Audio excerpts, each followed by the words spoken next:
السلام علیکم ویئرز، میں ہوں بلال اور آپ دیکھ رہے ہیں بیز انفارمیٹیو ٹی وی۔ دوستوں، اکثر یہ سوالات ہمارے ذہنوں میں آتے ہیں کہ کیا انسانوں کی طرح جنات کی بھی زندگی اور موت ہے؟ کیا ان پر بھی شرعی احکام اسی طرح نافذ ہوتے ہیں؟ دوسرا سوال یہ ہے کہ کیا جانوروں اور درختوں کے اندر بھی روح ہوتی ہے؟ کیا بروز حشر جانوروں کو بھی زندہ کیا جائے گا؟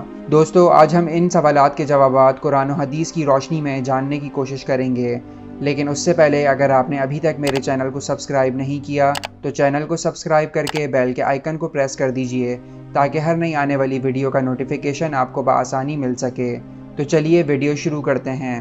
قرآن مجید میں واضح طور پر بیان ہے کہ جن اور انسان اللہ تعالیٰ نے اپنی عبادت کے لیے پیدا کیے ہیں۔ قرآن مجید کی سورہ ذاریات میں اللہ تعالیٰ کا ارشاد ہے، اور میں نے جنات اور انسانوں کو صرف اسی لیے پیدا کیا کہ وہ میری بندگی اختیار کریں۔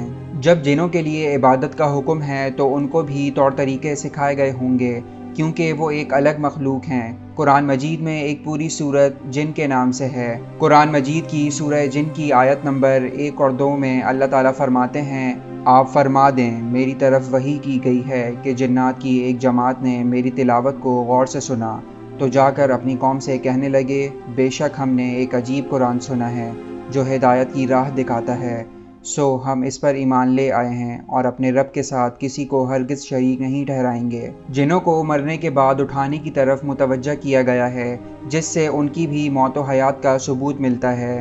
سورہ جن کی آیت نمبر 7 میں اللہ تعالیٰ کا فرمان ہے، اور اے گروہ جنات، وہ انسان بھی ایسا ہی گمان کرنے لگے جیسا گمان تم نے کیا کہ اللہ مرنے کے بعد ہرگز کسی کو نہیں اٹھائے گا۔ جنوں میں بھی مسلم و غیر مسلم پائے جاتے ہیں۔ سورہ جن کی آیت نمبر 11 میں ارشاد باری تعالیٰ ہے، اور یہ کہ ہم میں سے کچھ نیک لوگ ہیں اور ہم ہی میں سے کچھ اس کے سوا برے بھی ہیں، ہم مختلف طریقوں پر چل رہے تھے۔ اور اسی طرح سورہ جن کی آیت نمبر 14 اور 15 میں ارشاد باری تعالیٰ ہے، اور یہ کہ ہم میں سے بعض فرما بردار بھی ہیں اور ہم میں سے بعض ظالم بھی ہیں، پھر جو کوئی فرما بردار ہو گیا تو ایسے ہی لوگوں نے بھلائی طلب کی، اور جو ظالم ہیں وہ دوزخ کا ایندھن ہوں گے۔ گنہگار جن بھی انسانوں کی جہنم میں جائیں گے۔ اسی طرح قرآن مجید کی سورہ اعراف میں ارشاد باری تعالیٰ ہے، اور بے شک ہم نے جہنم کے لیے جنوں اور انسانوں میں سے بہت سے افراد کو پیدا فرمایا، وہ دل و دماغ رکھتے ہیں مگر وہ ان سے حق کو سمجھ نہیں سکتے، اور وہ آنکھیں رکھتے ہیں مگر وہ ان سے حق کو دیکھ نہیں سکتے، اور وہ کان بھی رکھتے ہیں مگر وہ ان سے حق کو سن نہیں سکتے۔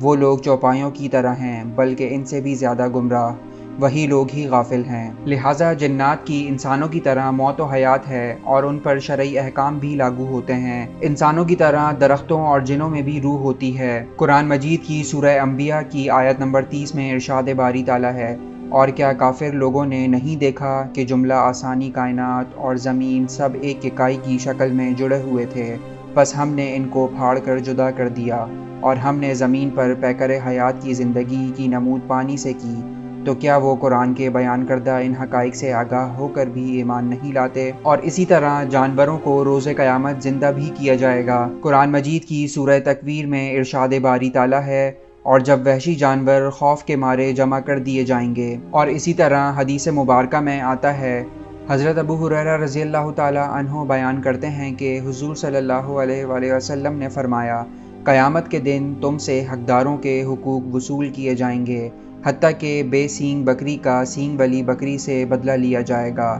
لہٰذا روز قیامت جانوروں کو بھی زندہ کر کے جمع کیا جائے گا، اور ان سے کسی دوسرے جانور پر کیے جانے والے ظلم کا بدلہ بھی لیا جائے گا، جیسا کہ مذکورہ بالا حدیث مبارکہ میں اشارہ دیا گیا ہے۔ پھر جانوروں کو ختم کر دیا جائے گا۔ دوستوں، امید ہے کہ آپ کو ان سوالات کے جوابات مل گئے ہوں گے۔ اگر آپ کو یہ ویڈیو پسند آئی ہو تو ویڈیو کو لائک کر کے چینل کو سبسکرائب کر دیجئے گا۔ اگلی ویڈیو تک کے لیے اجازت دیجیے، اللہ حافظ۔